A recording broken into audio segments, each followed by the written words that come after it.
we really have free will, or is everything in our lives predetermined? Where's the line between our own personal agency and God's will? When it comes to salvation, does God choose us or do we choose him? Maybe something in the middle? And as we make decisions for our lives, is there one predestined path to find and follow? We're going to be talking about all of that and more on today's episode of Theology on Air. Well, welcome back to Theology on Air. Some of you know Theology on Air is born out of Theology on Tap, which is a ministry to young adults in Houston where we drink craft beer and we talk about philosophy and theology and faith and culture and just fascinating things around the Bible and God and the Christian faith. And then in the podcast, we get to take those ideas even deeper. And today we're going to be doing one of our, we're sort of calling it a soft debate, right? It's two differing opinions, but there's going to be so much charity and grace that I don't think it'll seem much like a debate. And we're going to be talking about free will, predestination. But before we get into that, a few housekeeping things. First, if you are listening on YouTube or a podcast platform, will you subscribe and rate us, review us so that we can grow and keep doing more of this?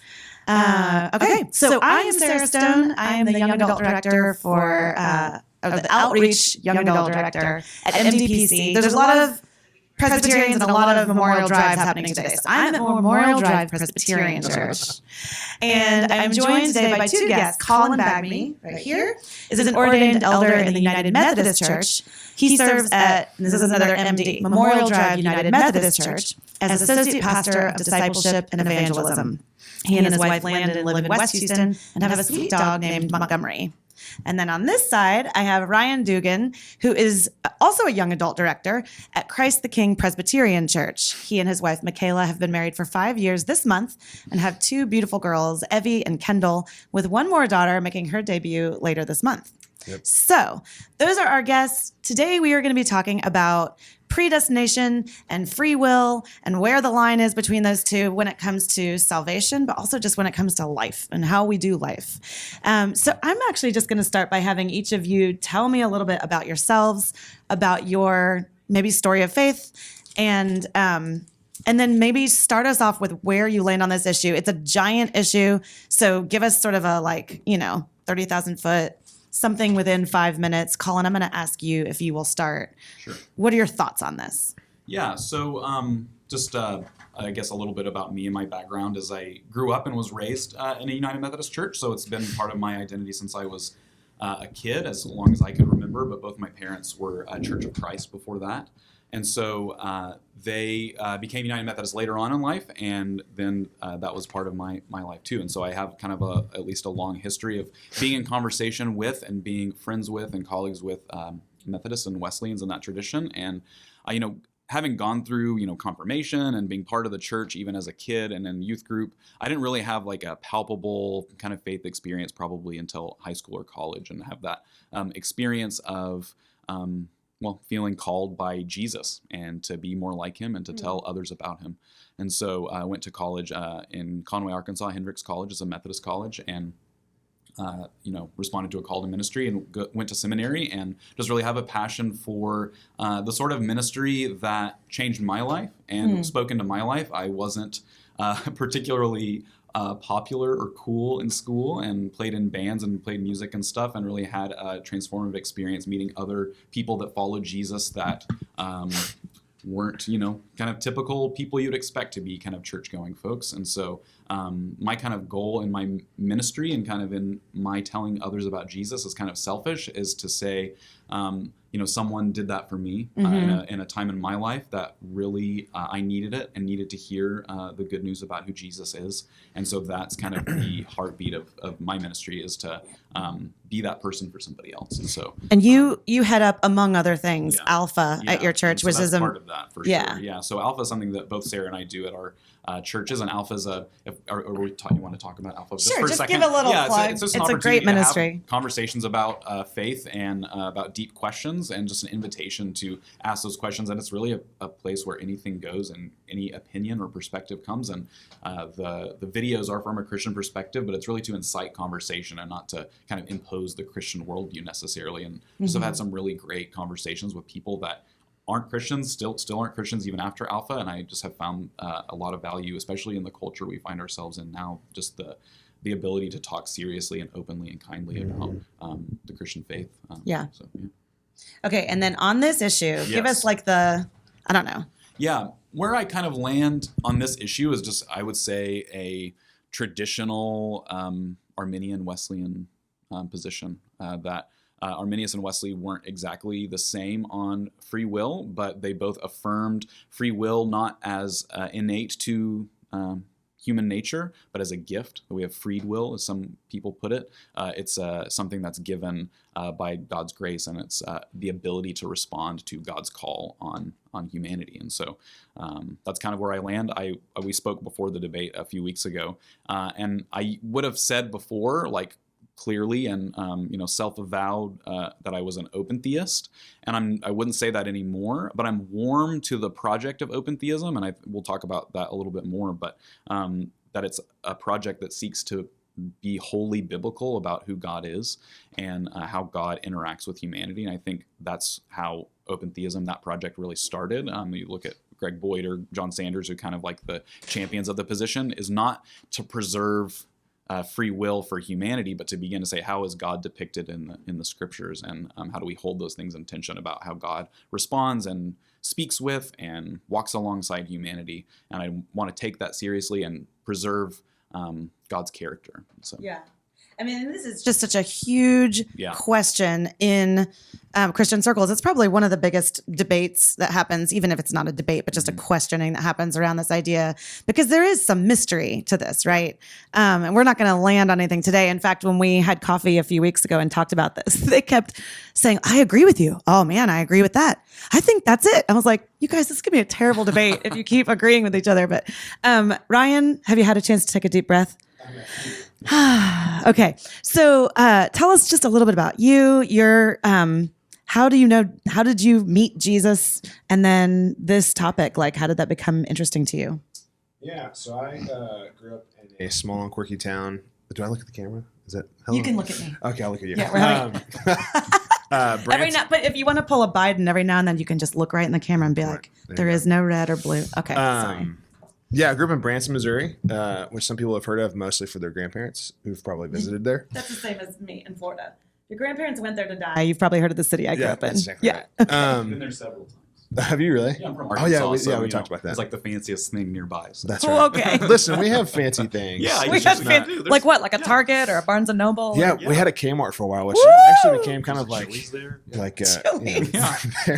short little sidebar. Like Red Lobster was like the place to go for prom, if that gives you an indication of our hometown. I think I went there for prom.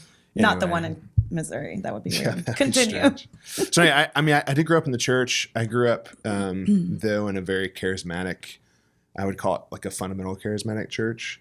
We were very, if you know the term seeker friendly, like everything about Sunday in the church was based on evangelism and reaching. We called them River Ralph because our church was called the River. But yeah, I grew up in that environment, which was kind of from the Wesleyan. I think they were pseudo-Baptists, but very much in the Arminian kind of camp. And I think my journey to really know Jesus happened mostly in college. So starting my freshman year, just a series of really hard events took place, from injuries to family stuff, and also like church stuff from back home. All the things. And I think what was actually interesting is I had an assignment my freshman year at Wheaton that was comparing Calvinism and Arminianism.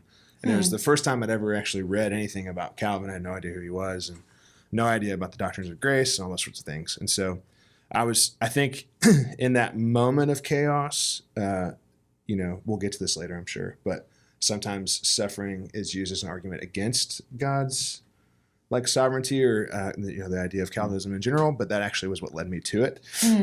Was this kind of rescue that God is actually in control and has a plan and is able to intervene and help. And so, I found it really beautiful and hopeful. And so, I do work at a Presbyterian church, but I wasn't Presbyterian until like 24. So it's maybe later.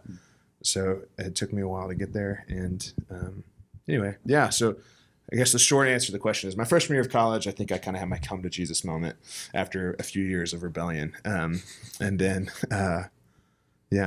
kind of landed in the Reformed. So just like Spot. the big question, you would answer something like what? Like God is sovereign and how would you kind of respond to his like free will as a gift given by God for us? Yeah, I think we do have the capacity to make decisions. I think maybe, and I'd love to hear you, Colin, what you think about this, but I think that maybe the main difference is I don't think we are ever wholly able, like WHO. I'm not going to keep spelling because I don't know how to spell the rest of it. WLY, is that right? LLY, yeah. Is it L? I think so. Double Two L? L's. Okay, Yep. anyway. Yeah. I think Spelling lesson on I knew what you Theology on meant. Air. There you I know go. what you meant. I think we are capable of making decisions. I don't know from the testimony of the scriptures that we're ever wholly able to make it on our own, which what I thought was the more traditional version or definition of free will.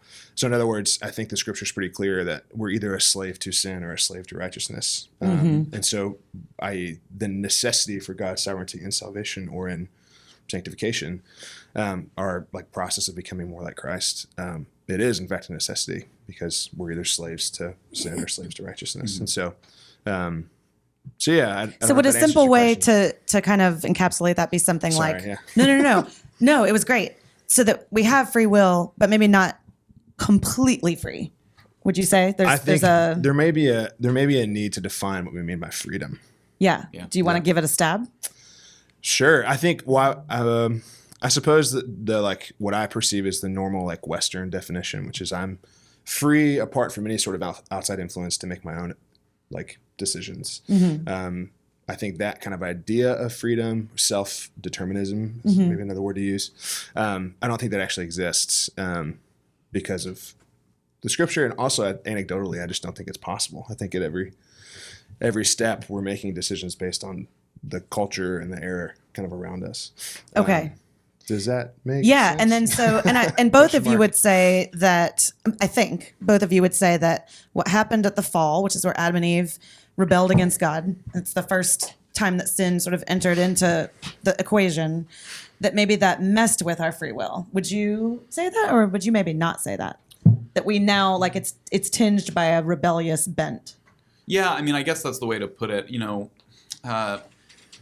This is the hard part, too, because we did agree a lot last time we talked, and I mentioned this, and I think it's important to mention, too, that Wesley even said that between him and his Calvinist friends like George Whitefield, there's a hair's breadth of difference. So I have spent time being like, hey, what's the hair? What's the difference? And I think we would agree that like Ecclesiastes even said like God made Adam upright. There was a point then that Adam was not upright. And the kind of raised question then is, could he have gone back to being upright or remained upright? I think that from my perspective, like, yes, he could have. And this is also under the surface, like asking the question about Adam and Eve, that stuff. And like we said, though, it opens up so many other cans of like the fall and historicity of those sorts of things. And, where did sin come in and that sort of stuff. When you say like messes with our free will, the way Wesley put it, and of course then is how I would tend to think about it, is that like our image that is given to us by God, we possess God's image, was tinged or tarnished or covered over or veiled in the fall. And so what God's mission is then is unveiling or uncovering or shining that image so it shows, that we didn't lose God's image, but it was shrouded in some way. I like that imagery. It's beautiful. So maybe the first question on the table can be, I mean, I've kind of already asked it, but maybe you can just climb in a little bit more. Feel free to bring some verses in if you want. But when it comes to salvation, so this idea, maybe you want to call that the moment of justification, but people saying yes to follow Jesus, people putting their trust in Jesus. How does that work? Like just a tiny little question for you. But in regard to this idea of where God plays a role or where we play a role, maybe each of you can talk about that. And this may be where we talk about things like common grace and prevenient grace. Yeah. So I don't care who starts on that, but how does salvation work? You're looking at me, so I guess I'll go. Well, he started last time. Yeah, that makes sense. I'm like a mom, so I'm like, well, you had a bigger piece of pie last night, so tonight. Yeah. I mean, I think, first of all, I would agree with what Colin said in terms of like the dignity of humanity. I think our image bearing it is affected by, but I don't think it means we're exempt from value or whatever. Mm-hmm. The image of God is still stamped on all people, Christian or otherwise. So I say when so for example, in 1 Corinthians 15, 22, I think Paul kind of lays out the consequences of Adam and Eve's decision, which is, for as in Adam all die, so in Christ all will be made alive. So I think the process of salvation has to start with this idea that the scriptures testify to our deadness to sin, that we are absolutely toast. And so the analogy here is not that like we're in the process of drowning and we reach up for a lifeguard, but in fact we have already drowned. We're already at the bottom. Which again, I think necessitates then his intervention. This is Ephesians 2, like he's done all of the work for, by grace through faith has given us salvation, so that no man can boast. So our effort in the midst of that, I would claim in the midst of the decision and in that particular verse, even our process of becoming more like him, which I'm sure we'll get into this later, but there's this interesting kind of dynamic where we wrestle, we work, we strive to be obedient to the Lord, but all of that is actually done through the power of the Holy Spirit. So both our salvation and the continuation of our growth into the image of the more and more the likeness of Christ. Let me ask a follow-up question before I kick it over to Colin. So I like the analogy. Big fan of like metaphors and stories and stuff to understand things. So if it's not that we're drowning and we're asking for a rescue, but we've already died, we've already drowned, God through the Holy Spirit quickens our spirits, awakens us something to be able to say yes. But you would say, and I'm skipping to the fourth part of TULIP, if anybody knows what that is, that's irresistible, right? That people, when God does that, can't say no. Like God is going to save you whether you want to be saved or not. Yes, and I think that's reductionist. The phrase "God will save you whether you want to be saved or not," I think applies because the reality is, again, I think in the testimony of Scripture, this may be Colossians 2:3. We were dead, and in essence, desired the things of death, and so. And when we talk about that in the Scriptures, we really mean like sin and the sins of the flesh is the way that. The Scripture kind of talks about it. So, in essence, we're all in that position where we don't want to be saved until God has rescued us. So, to your point of like, yeah, no, for sure, like He saves us regardless if we want to, because before Christ we don't. And then after His rescue, what I think you kind of alluded to this a little bit, Colin, and I might be mistaken, so forgive me, but again, this is Colossians. We have now died to sin. We die in Christ and are risen again to new life in Him. So our free will or our ability to make decisions now shifts from only ever desiring the things of the world, sin, to now desiring Christ Himself. And perhaps the difference, I might be jumping ahead, excuse me, like that, I think we talked about was kind of the difference between prevenient grace and salvific or common grace, which I'm totally no. We'll get there. So, but the question is coming your way, not right now. But sure. If God saves, why does He save some and not others? But not for now, because it's Colin's. Yeah, I'm giving you. I'm giving you like a row, think about that while Colin's talking. So, what do you think about this idea that we're all drowning? No, it's. Whatever? I mean, because Paul said it.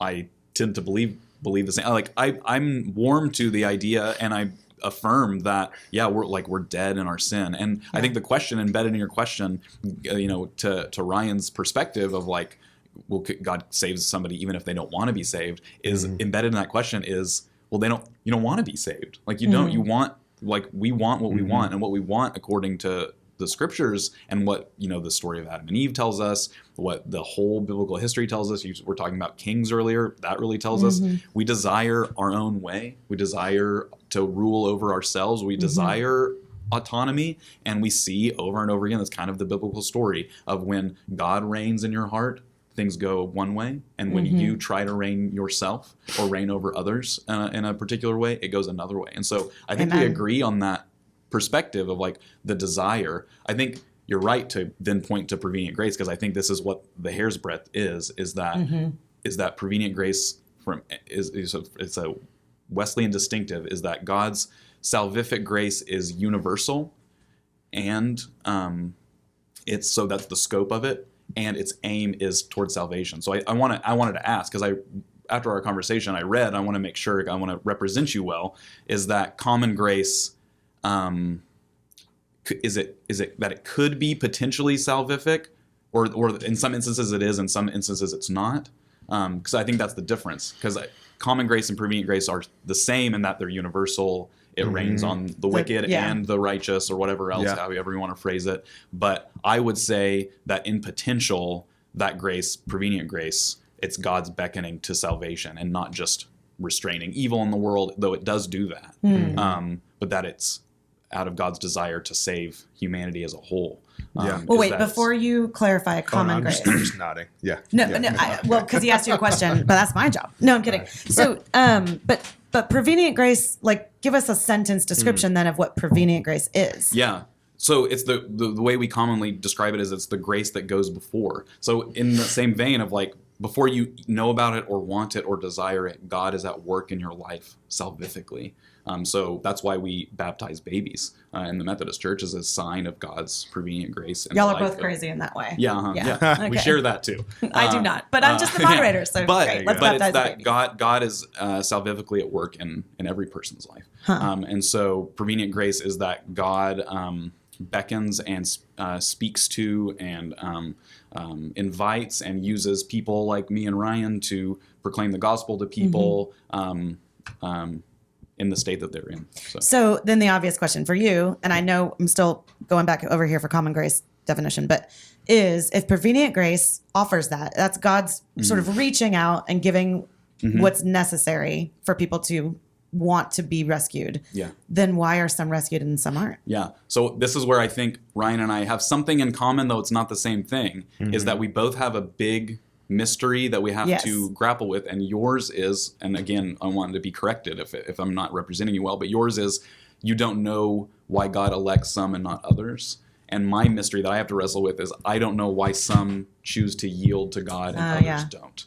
So it's the actor in that it's then cooperant, in the event of somebody being saved. I think we both have to grapple with, like, I don't know why some people, even if they're given the same, if it's universal, they're given the same access to salvation as something that I would affirm, why some choose to yield to themselves and others choose to yield to God. Yeah.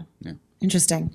Okay, so he's kind of defined prevenient grace, which I've always found fascinating about the Methodist camp and makes me sometimes want to be a Methodist. Can I? Yeah. I want to. So this is not something I've used before, but I've discovered, or at least rediscovered, is that Wesley was often asked this question about, like, what is prevenient grace? And he had 5 benefits of prevenient grace, and so what they actually are. So I wrote them down so I would not forget them. That it's basic knowledge of God. So he would say, like, Romans 1 is evidence of this, that like all people have some, like, we know that God exists. We're just like stuffing it down.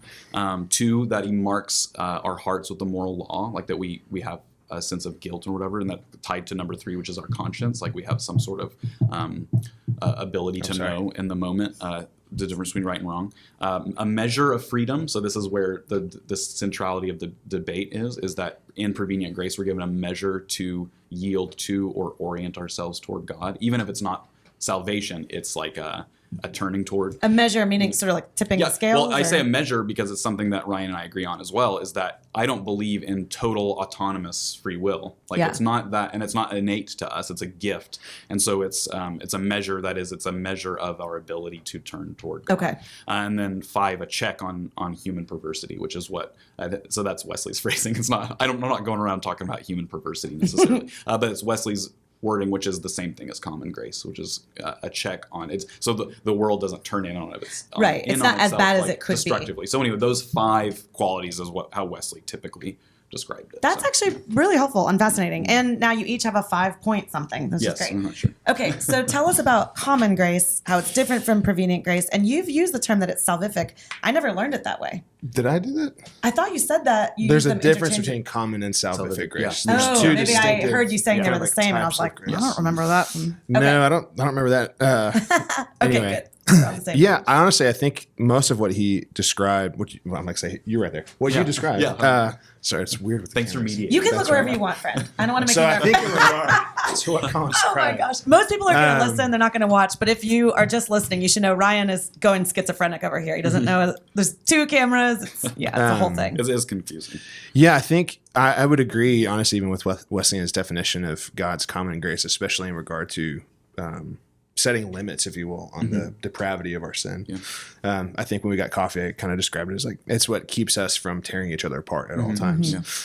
I think the major difference in linchpin, which I want to hear, is like on the actual moment of decision.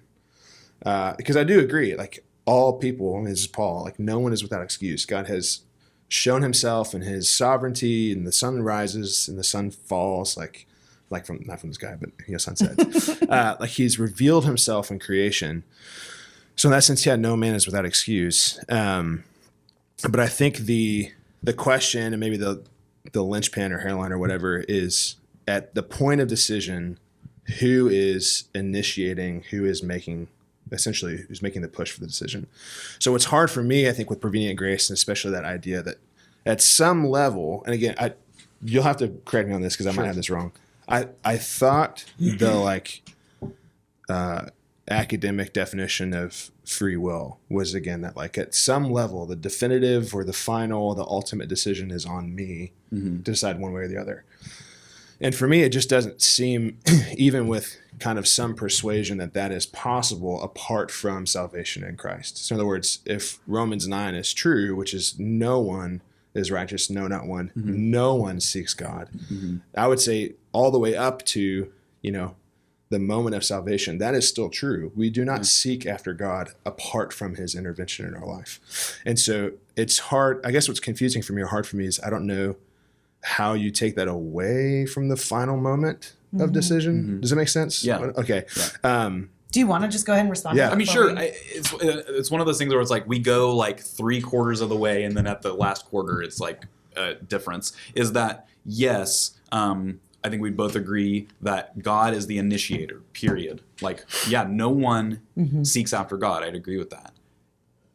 But for God's grace is what Wesleyan would say. Is that God intervenes graciously so that people might respond to him.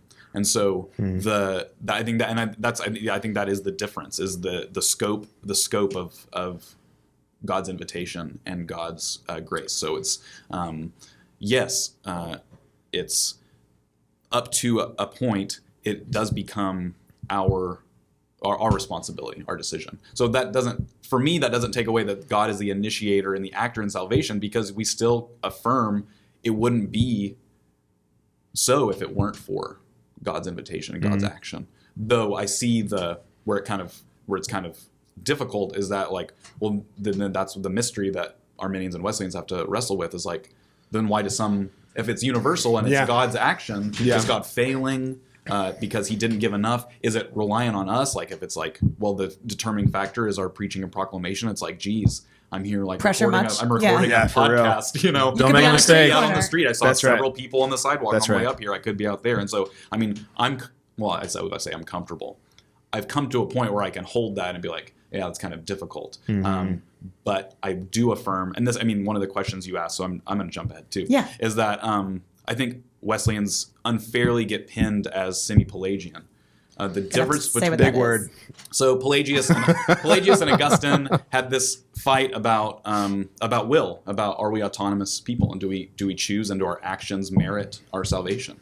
And Wesley, I would say Wesley is semi-Augustinian, not semi-Pelagian, in that we don't affirm that it's our work that merits and our effort that merits our salvation. It's God's initiatory work in his mission to save humanity. Then we respond to that work. And so it's universal in scope, but it's not universal in completion, dependent on our yielding. Yielding is another kind of way to think about it too. It's not our striving to be Christian. It's our giving in to God's gracious invitation to us. But when I hear you guys talk, I feel like I agree with both of you. And one of the things that we probably won't have time to get into, and we didn't talk about coffee but I'm thinking about it now, the sacrifice of Christ on the cross, then it looks a little bit different depending on which lens you're looking through, maybe. Because if his work on the cross was effective, if it worked, right, then why would some not sort of take him up on the offer, as it were. And if Yeah. they don't, does that mean that didn't work all the way, and things that God does don't work just halfway? But again, maybe we'll get to that later. What I would want to ask you guys now, but tuck it away, is all. Can I ask a question Sure. before we move on? So what do you do with Hebrews 12 whenever it describes Christ as author and perfecter of faith? So it seems to me, and again in Ephesians 2, I think the Greek lends itself to say both the grace for salvation and the faith to continue is a gift of the Lord. So I think I think the part of confusion for me, and really I think the distinction between the two perspectives, is that I don't know from the scriptures where there's room for this, like, this is probably not the best way to say it, so again, please correct and forgive me, but like almost like an absence of God's intervention at some moment, and then it kind of come back to his intervention to make us more in his image. Does that make sense at all? Like, if we're leading up to the salvation determination, like I'm deciding, then finally I'll give my life to Christ. It sounds like you're saying, well, then God kind of lets his hands go and we decide. And then if the scriptures are saying what they're saying, that he also perfects our faith. He perfects our salvation, our becoming more and more in his image, or in the likeness of Christ. Then he like puts his hands back on. Or this is the Philippians 1:6. So, we just talked about it yesterday. He will finish every work he starts. To me, the language just lends way too far to this is his doing, not mine. Yeah. So I guess I'm just confused how where does the hands off part come from? Or is it just hands off enough that he gives us the ability to say? Does that make sense? I guess hands off is, I think, where I would kind of like. Yeah, it's not the right term. It's not the right term. And it's like just as with theology, like imposing, this sort of idea. Wesley talked about the moment of salvation, or the twin moment. Two things happen. You're justified and you're regenerated. You begin sanctification. And so in that moment, God does something for you, and he continues to do something in you. So like imputation and impartation. Yeah. I think, again, we would be on the same page there. Yeah. But that's why I disagree with the usage of like hands off. And I like you acknowledge, like, it's not perfect, but it's that all day long God is working to get, like what Jesus talked about, like, I wanted to gather you in like a hen gathers her chicks, but it's kind of puts the responsibility on the people, but you're resistant, paraphrasing. And so to me, it's not hands off at all. If anything, we're hands off. It's like invitation after invitation, beckoning after beckoning, proclamation after proclamation. And it was like, no, I still choose myself, my way. Yeah. That sounds nice, but no, thank you. Yeah. But it sounds like, even in the way you just said that, though, what did you call it? The twin moment. The twin moment. That even is a work of God. Totally. Yeah. So I think I'm just confused. It sounds like he sounds a little like a Calvinist. Yeah, kind of. Well, and then again, that's the hair. I think I guess maybe we would say the yielding is on our part, and you would say God not makes, but God, I don't know, determines that you yield. Yeah. Forces it, is how people would say. Okay, so I'll hit the mic. I tell you what, as you're answering this, go ahead and slide into some scripture, because that's the next question. Is like, maybe each of you bring a couple verses that you think sort of back up your position, as it were. I think again, you go back to Romans 6:15-23. We're slaves to sin, then we're slaves to righteousness. So in other words, we've all been set free to righteousness. Or I want to be careful how I use the term will, because I don't know that we actually think of will in the same way. But our ability to choose has now been freed to choose Christ. Again, all of that is a work of God from start to finish. And then you think of things like 2 Corinthians 4:4-6. The God of this age has blinded the minds of unbelievers so that they cannot see the light of the gospel that displays the glory of Christ, who is in the image of God. For what we preach is not of ourselves, but Jesus Christ is Lord, and ourselves as your servants for Jesus' sake. For God, who said, let the light shine out of darkness, made his light shine in our hearts to give us the light of knowledge of God's glory displayed in the face of Christ. So I think these are just two examples, but I think this sort of principle, or this idea, kind of reigns all throughout Scripture, that despite of our own choosing, because I don't think that we do, despite of our own desire, because as we both agree, we don't have it, God chooses his people for salvation and for his work in the world and all of creation. from start to finish. He does the choosing, he does the rescuing, he does the perfecting of our life in him. So those, I guess, maybe are just two examples. Yeah, that's great. Yeah.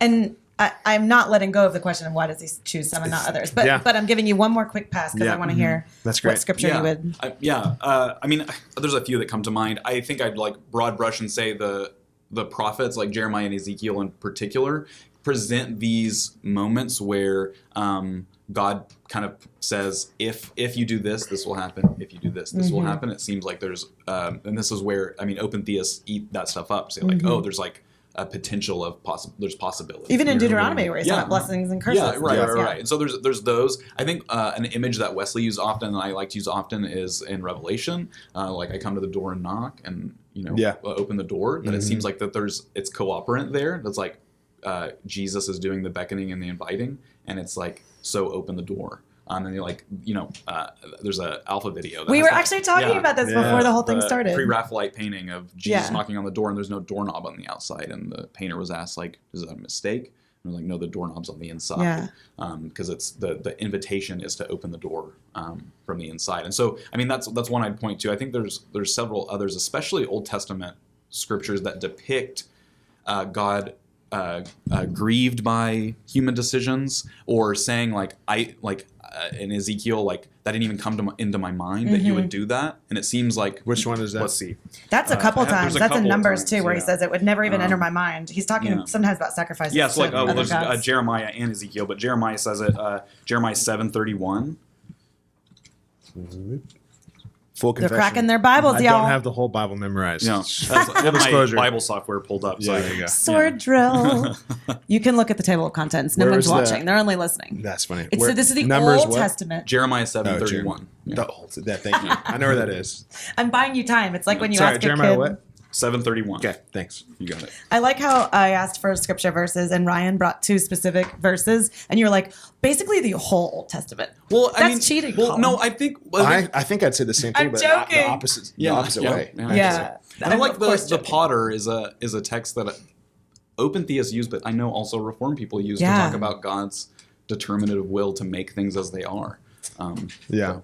I'm surprised that you didn't bring that. Well, it's kind of maybe a scary one. It's not so much as a scary one. I was just honestly, and this might not have been wise, but it's so often used for good reason. Right. I was trying to bring in a more robust perspective that was not just that one. And I'd say the Old Testament, not to be like it's the Bible, like basically, but to say narratively speaking, if the Old Testament is a record of God's people experiencing God in the moment, their experience of God, and if it's truthful and from Scripture, it seems to me is that they are given an opportunity to resist or go along with what God desires for them.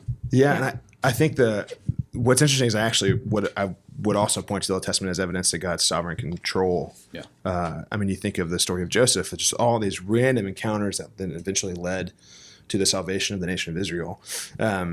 Or you look at Abraham's own choosing. I mean, God describes in Genesis, like, I'm choosing you, I'm blessing you out of all nations to be a blessing to the rest of the world. I would say that the language of choice, the language of elect is littered throughout the whole narrative. I do think, and I'm sure we'll get to this at some point, there is an element of God's people to obedience. We are called to obey him. And Paul even talks about this. He says, I don't do the things I want to do, and I do the things I hate. There is this mysterious in our wrestling. But I do think ultimately that, and maybe again, the determining factor here is not necessarily the Christians or those that call themselves Christians' choice and obedience post salvation, as much as I think the argument today is what happens at the moment of salvation. So, for example, this again may be a poor analogy, but we'll try. I think like my love for my daughters is not change based on their obedience, but their experience of my love does. And so it's the same. So obviously, like if she's smacking her sister, she's probably not experiencing this like, lovey-dovey kind of experience of love. Where if she's obedient, she would. So I think especially for the life of a Christian, for God's people in the Old Testament and New, his church, this is kind of the language of the Scripture, is that when you obey God's law, that is where joy and life is found. And when you don't, that's where death and destruction is found. Mm-hmm. And so what we see in the Old Testament is, I would say, not actually God saying, okay, now, I mean, I know Joshua says, choose this day whom you're going to serve, but I think it's a charge to say, you are my people. I have set you apart among the nations. Now, like, let's hold on to this covenant. Mm-hmm. That might Could they have done otherwise? otherwise? Could they have done otherwise? Well, I actually don't think so. I mean, I think because in Genesis 3, I mean, we hear the promise of God, that the whole narrative of humanity will be structured in this promise that at some point the Savior will come, and that he will destroy the head of the serpent and make all things right again. And so I think the mystery, I think, is actually more in how does God use sinful people and people who are in their own nature desiring to exalt themselves to actually eventually exalt himself and to make all things right again, if the entire time we fight against him. So I would say the testimony of the and I'll stop because I know I'm going long. I think the testimony of the Old Testament is actually more of God's sovereignty and persistence in the face of our rebellion. Like in spite of it. In spite of it. And these like over and over and over, his patience and grace and forbearance to say, like, come, like you said, beckoning back and forth. But all the while, there were people in the midst that were set apart, that were chosen, that were elect. Okay, I'm going to pause because go ahead. I know you probably want to respond. Yeah. But we're already like 40 minutes in and we haven't really? even, I know, That's it's crazy. fast. See? Now do you feel a little better? I'm not, I was shivering when we first started. So right now, some of the camera, anyway. So. But it's all good and we're that's friends right. and Yeah. we will, Okay, so I want to ask each of you kind of like a targeted question and then, you can Yes. respond to each other. But I'm going to start with Colin because he just talked and, it's your turn. I do want to say one thing in response to what please. Ryan just said is, to me, the ideas of like 2 Peter, that God is patient with us, and you talk about persistence in the Old Testament, God beckoning or whatever, and we agree on that those ideas of patience and persistence, if we're talking about God as like sovereign parent over humanity, they don't, to me, don't make sense in a schema or model that says, to my question, that they couldn't do otherwise. So like ideas of persistence and patience, if God is parent or a mother hen or whatever else, to me, of course I have things that it's hard to grapple with or whatever, but those concepts don't make a whole lot of sense to me, I guess, in that idea. So like if God is patient and persistent, why would he be patient and persistent if it is without our assent at some point, That's a good point. This is why coffee with them was so infuriating because I'd be like, yes, I'm on your side. But I also want to wait, I'm on yours. I don't want to like flatten over what you said, but like, anyway. So the ideas of patience and persistence, if those are biblical images used of God, if they're true, it says something about how God deals with us that I think implicitly holds like the gift of a will, that it is the Wesleyan perspective, that it's like our ability to respond. You can have like 15 seconds. I want to understand you better. No, totally. Thing, I so. think I'm trying to make sure I say this rightly, or just like in a way that makes sense. I think the patience and forbearance is true for his people. So again, you see this in the letters of Paul, where he's talking about this, like, real and difficult struggle between our old selves and our new, the sins in which we've died in Christ to, and our new life in him. Yeah. And so I think even in the Old Testament, his patience is with his people, which I think is his elect, his chosen people to bring the good news of a Messiah to come to the rest of the world and to introduce them to Yahweh. And so I think I think maybe the difference is I'm not sure that the patience of a loving eternal parent applies to those who are not actually his children. Okay.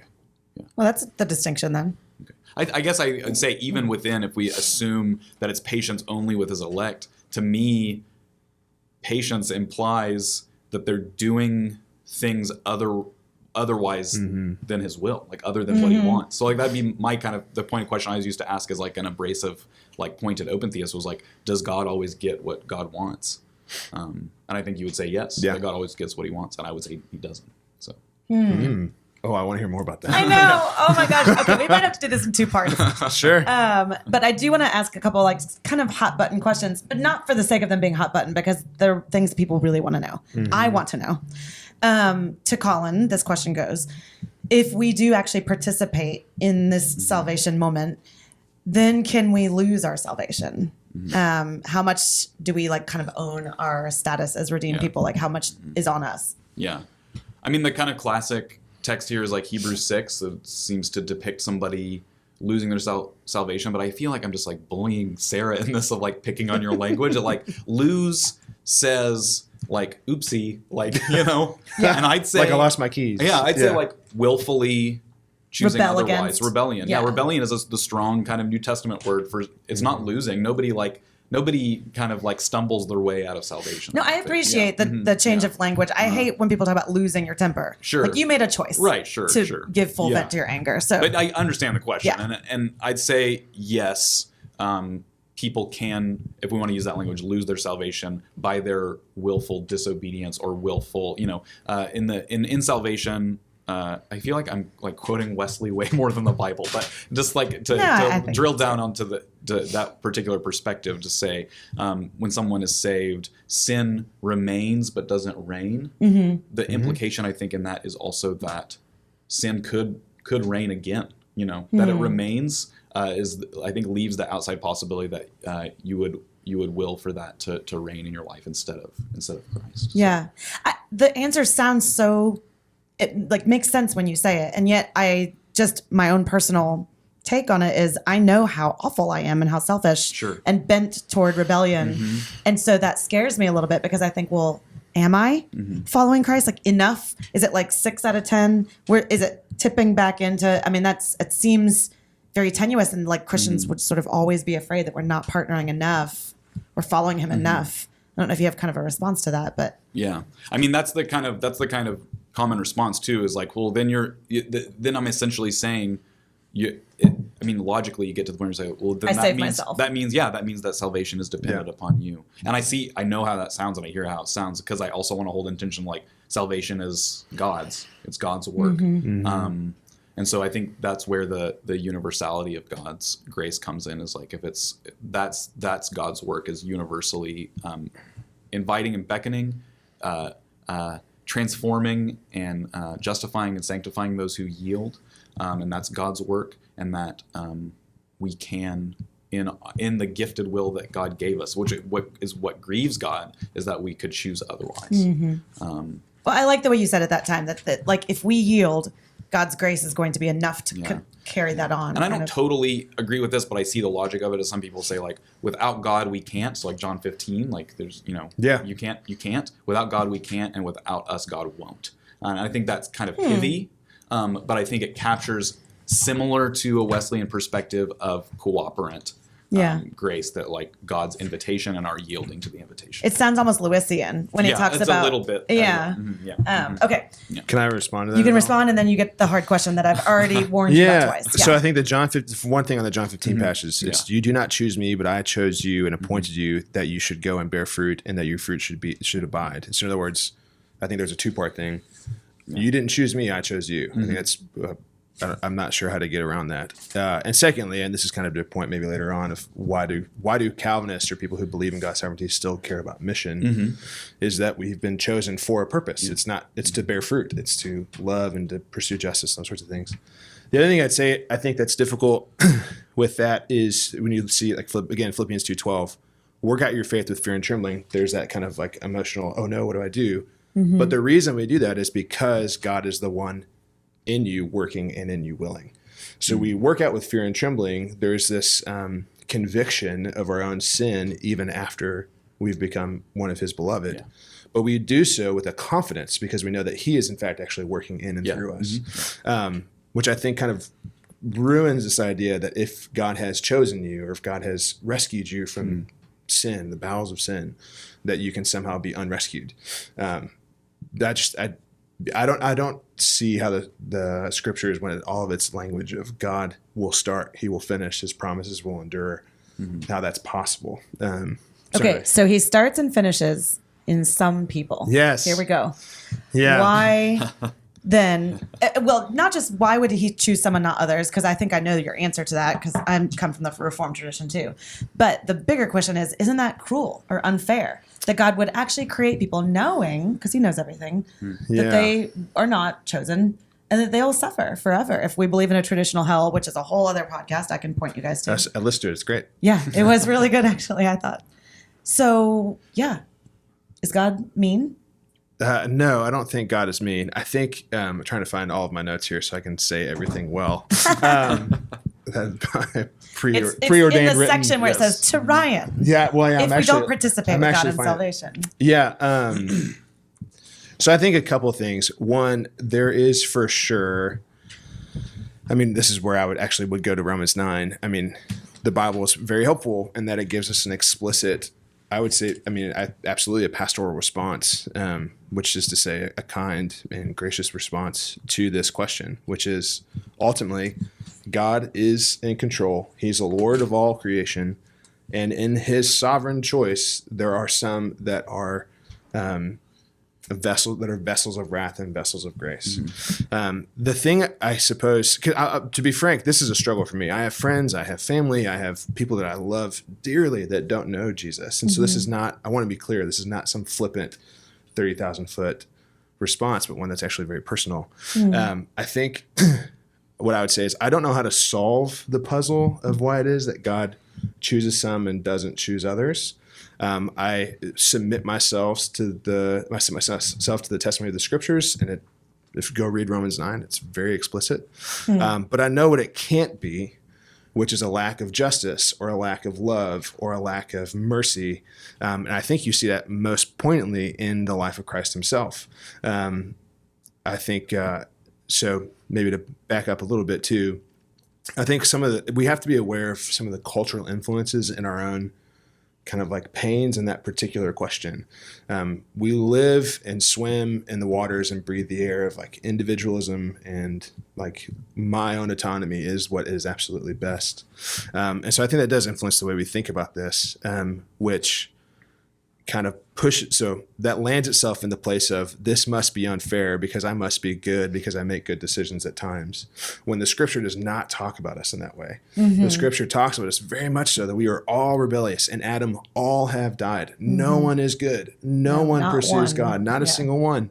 It's like the Alicia Keys song once, like, no one. Anyway, so I think that's maybe the starting point to understand how can God possibly be merciful and good if some don't choose, or if he doesn't choose some, whatever, boat you're on. I think the fundamental beginning is that we're actually not good. None of us are actually worthy of being in his presence. And so the fact that he does in his mercy and in his ordained plan send himself in the form of Christ to die on our behalf is actually the most just act of mercy in the most injustice thing, that this innocent God-man has been put to death for crimes he did not commit. Does that kind of answer any question? It starts to, are you saying, to reduce it down, and then I have a follow-up to this question for you. Are you saying that we all deserve hell? So the fact that any of us are saved is already a mercy. And so then we can't say that God is cruel or mean. Is that, am I understanding? Yeah, that's pretty, that's probably a good way to sum it up. I think the scripture testifies to the sinfulness of men and women, and that we're all, because of that, undeserving of life with him. And so. Okay, so here's the corollary question, and you can keep answering as you answer this. Sure.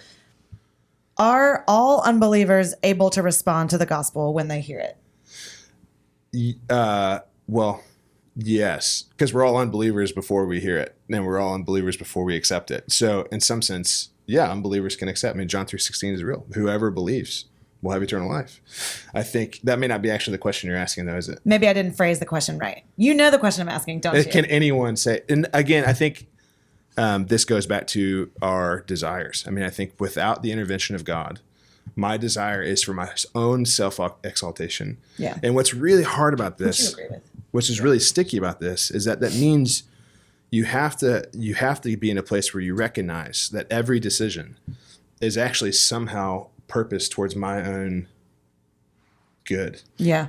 Like for my own good, and not in a virtuous way, but actually in quite a selfish way. Yeah. So in other words, my pleasure, my convenience, my whatever. Yeah, and honestly, the way that I've experienced this myself is to say, man, I make a lot of decisions, even for good things, that are based out of my own fear of being inadequate. In other words, not being my own God.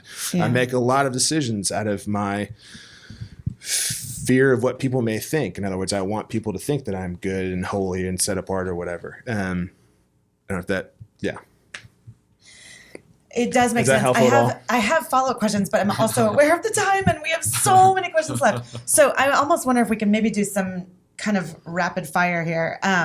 Good luck. Yeah, I Yeah, know. for real. Like, so the word sovereignty is often used by the Reformed camp. I mean, everybody uses it, but it's kind of like the catch-all word, ordained, sovereign. Those are kind of. So, Colin, I'm just curious, like, how you would maybe define sovereignty and. I mean, it goes back to an earlier conversation we had, or not earlier from today, but an earlier question about God being parent, God being father, mother, hen, that God's guiding creation, and God has a desire for creation. God's sovereignty is pointed, has an aim. It's not aimless, is not asleep on the job. He's not just letting things happen, but desires for things to be a certain way, and is using his people to carry that out, is doing things and miracles to carry that out. So, yeah. Okay, I'm thinking we might need to do this in two parts because we didn't really even get to sort of like how our lives today, when we're trying to figure out the will of God, that kind of thing, where this kind of fits into that. But here's one question I want to ask both of you before we're done. It's the second one on the to both section, if you want to. It's, does God know everything we're going to do before we do it? Does he ordain it? Yeesh, that's a tricky one. What's the difference between God allowing evil and rebellion and controlling it? Meaning, God didn't puppeteer Hitler to be Hitler, right? Or did he? Dun, dun, dun. Dun, dun, dun. I feel like that may be more targeted towards You? the camp that I represent. What? So if I may, I'll start with, is that okay? Yeah. I'll start with this. Okay, so I would James, love for you to handle this one. just handle it. okay, one thing I will say, I hesitate to say it because I feel like it just opens a whole other can of worms. We like cans of worms here. So maybe this will be part two.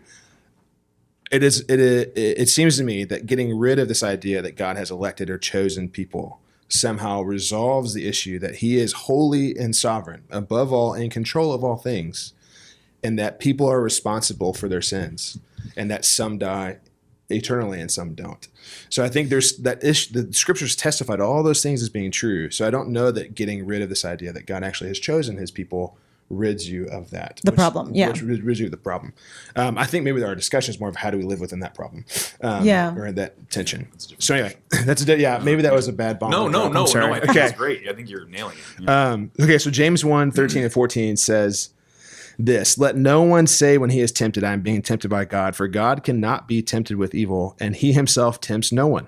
But each person is tempted when he is lured and enticed by his own desires. So I think the first thing we have to say in this idea of like, if he's in control, what's the phrase? Does God know everything? What does he ordain it? What's the difference between allowing evil and rebelling against it? Is God does not propagate evil. He's not the continuer of. He doesn't Like put it forth. Put it forth. As kind of you said before, I do think God will get ultimately everything he desires. There's a pastor in D.C. named Russ Whitfield that says God sometimes allows what he hates in order to achieve what he loves. I think, again, Christ is the perfect example of this. The innocent God-man who has been put to death unjustly is something he hates, but he allowed it for the sake of something he loves, which is the rescue and renewal of all of his creation.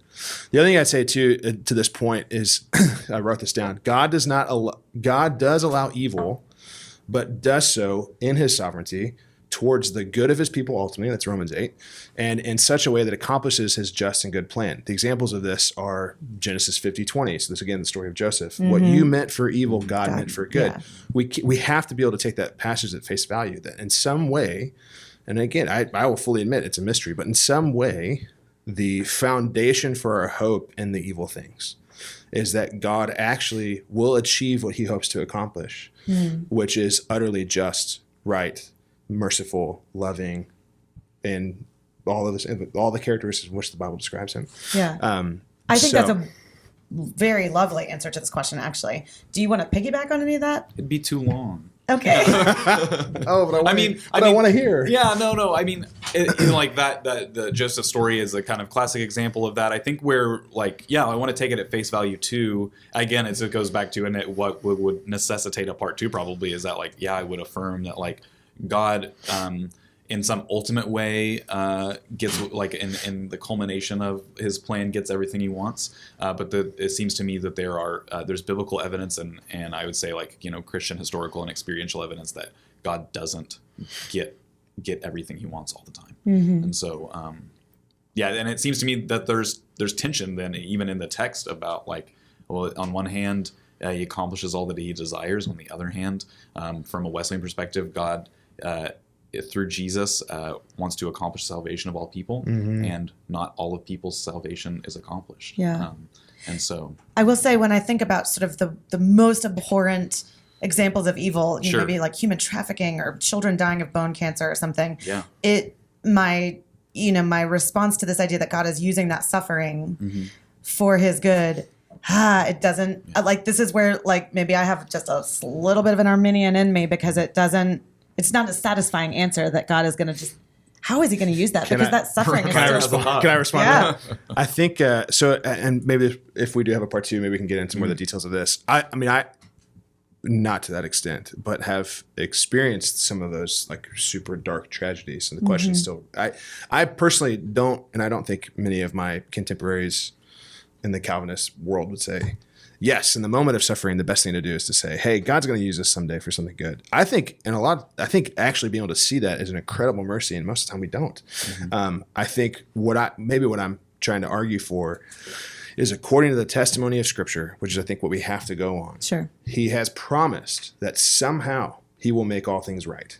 That he will wipe away every tear that has fallen for those things. And I agree with you in the sense that God does not love when those things happen. He's not excited when we commit these atrocities. But I think the hope in the Scripture's testimony of his sovereignty is that there is someone who's capable of and desires to make this right again. And eventually it will be. So anyway. Okay, so all of the questions we're not getting to today, we'll talk about a part two. Can we do the nice question? That's now? I wanted that too. I have a good answer. Yes. I think I have one too. Yeah. You guys don't even trust me. Of course I'm going to end with that one. Good. Right, cool. Okay. Good. So I asked them ahead of time if they would name like one facet of each other's position that either like intrigues them or that you can sympathize with, or maybe you like or you wish was yours or something. But something on the other side that you're like, ooh, yeah. Who wants to start? I can go first. Go ahead. I think one place of curiosity that I'd love to explore more, and to my shame, I frankly just didn't have time to do before this. I want to better understand what you mean by prevenient grace and how it plays itself out. I mean, I think I'm just really curious about that in general. I think in terms of something that's really positive. So I grew up Arminian and became a Calvinist. I don't love those terms, but that's where we are.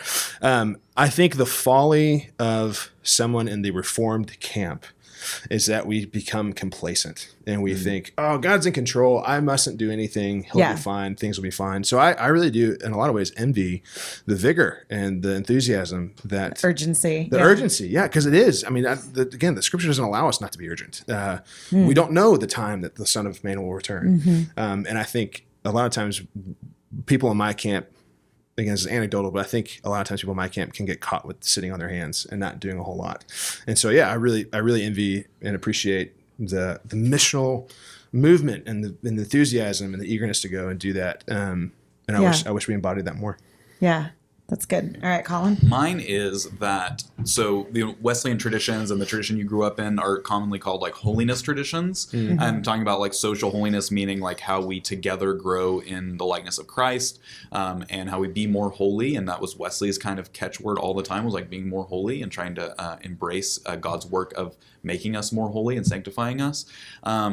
Without a theology or a kind of reverence for the holiness of God, that doesn't really make sense. And I think the Reformed tradition has more of an emphasis on that sometimes than some of our like Arminian and Wesleyan friends, is that we can't have social holiness, we can't have personal holiness without the kind of grandeur of God's holiness. And I think the Reformed tradition communicates that really well, and as many other facets of their tradition and ideas that I don't affirm, I think that at the center of the Reformed tradition. I would say maybe that it is at the center, is God's holiness, is something that is sometimes missing from the enthusiasm of the Wesleyan tradition. It was like, okay, yeah, I want to be holy, but I want to be holy like God is holy. And I think the Reformed tradition captures that really beautifully. So, yeah. When I was little, my dad is a pastor, and he used to use this metaphor sometimes when talking about these two ideas and the tension, that on earth, where one is holding this rope and one is holding this rope, but of course maybe we get to heaven and we see that it's a pulley